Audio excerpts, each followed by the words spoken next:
Hi, I'm Dr. Bertice Berry, and I want to tell you a story. Years ago, I was traveling for writing. I would go somewhere in the Caribbean and I would swim in the morning, sit in the sun a little bit, and then I would write into the night. And I got a lot of work done that way. I mean, I probably had a book published every year for a good while. And so I would travel, mostly I would travel alone because, you didn't want to be distracted by all your friends and such. And I'd get a little cottage by the water, but usually in a resort. But it would be off to myself, and there'd be a pool and the ocean or whatever, and I could just, have a lot of solitude to get the work done that I needed to get done. Well, one year was the last year I traveled alone. It was when Terry McMillan's book came out, Waiting to Exhale. And people often assume that if you were alone, you were waiting to exhale. No, it was not. Anyway, I was in this cottage. It was a lovely, lovely cottage and a beautiful property. And I'll say around 5 o'clock, to me that was late because I get up so early to work.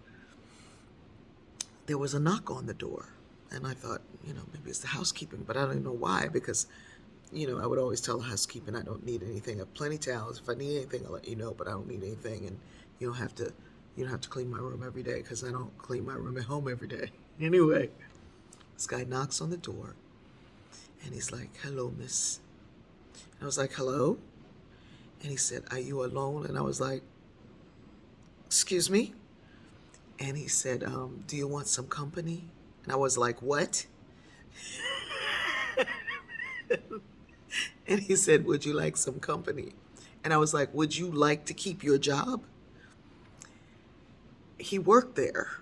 And, I don't know if people had done this before and he said, "Well, it looks, you're a little alone and, I mean, you may want someone to spend some time with." I was like, "Listen, let me tell you something." And, I think I let some words fly. I was like, "Get from around here and I will not report you. But if I see you near this cabin again, you won't have your job." And I said, "And I mean, I know you have a family. I know you have people. I know you have folks that you need to take care of. Do you want to lose it because you go knocking on people's doors?" He was like, "I'm sorry, miss. I'm sorry, miss. I'm sorry, miss." Suddenly I wasn't, like big Bana gal. I was, miss. Anyway, I never went on my writing trips alone again. I always would go with a group of friends who would stay in their spaces and go out throughout the day doing whatever they wanted to do. I would join them for probably breakfast and dinner, but then I would stay to myself and get my work done. Here's the thing.